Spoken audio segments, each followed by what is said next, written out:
Anthony Albanese and Peter Dutton are set to face off over welfare payments as Parliament returns from a 5-week winter break. Let's go to Canberra. The manager of opposition business, Paul Fletcher, joins us. Paul, you don't want to take up Labor's $40 a fortnight job seeker increase, but instead allow folks to earn another $300 without it affecting those payments. So what's the reasoning behind that? Well, Pete, good to be with you. You know, there are over 800,000 people who are on job seeker.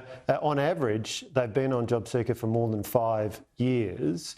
What we want to do is give people in that situation a stronger incentive to do some part-time work without losing their benefits. So we want to increase the so-called income-free threshold, or the threshold beyond which your benefit starts to get reduced from $150 per fortnight to $300 per fortnight, so $150 increase. And that is good for people who get the chance to go and do some work, good for self-esteem, obviously improves their income, but it's also good for the nation because we've got well over 400,000 job vacancies right now, a lot of small business people very keen to try and find employers to help them do some extra work. So we just think this is much more sensible policy than simply increasing, as Labor proposes to do, by $40 the amount of job seeker and other related working age payments. That's hardly... That's the reason for doing it. Sure, I understand. No, but that's hard. The $40 per fortnight increase, that's hardly an incentive to stay on welfare, though, is it? Well, what we want to do is give people a stronger incentive to work.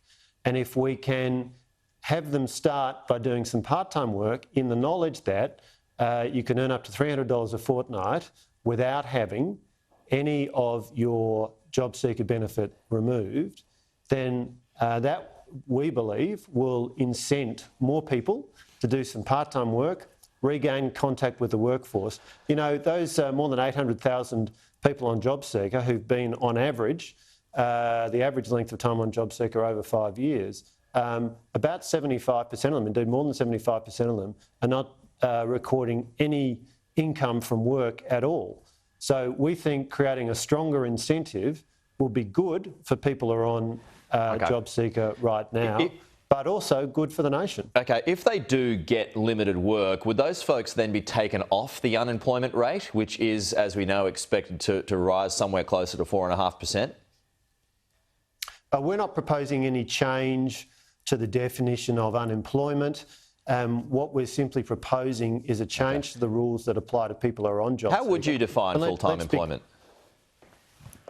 Well, again, that'll be a matter for subject matter experts, but what I would say is that the Treasurer, Jim Chalmers, is very keen on playing with the levers in different ways. We're somewhat sceptical, perhaps, of the motivations that Mr Chalmers might have. You might remember at the start of the year he promised he was going to renovate global capitalism.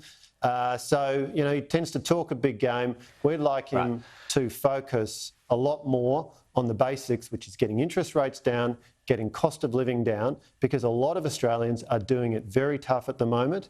We'd like to see more focus on those basics. And that, again, is a reason why we think it's a good idea to be encouraging people who are on job seeker to be doing some part-time work with this positive proposal from the opposition to lift the threshold from $150 to $300 per fortnight.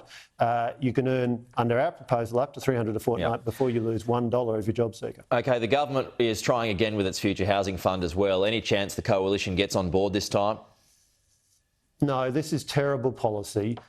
This is Labor borrowing $10 billion. They go and play the market with it. And the idea is if it makes any money, then that's what goes into their so-called social housing.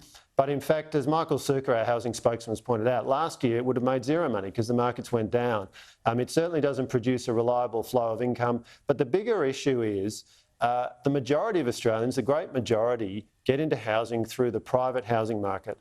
And we've got a big problem in that market because the number of housing starts is down compared to last year, the number of new housing approvals is down, and the government doesn't seem to have a plan to deal with it.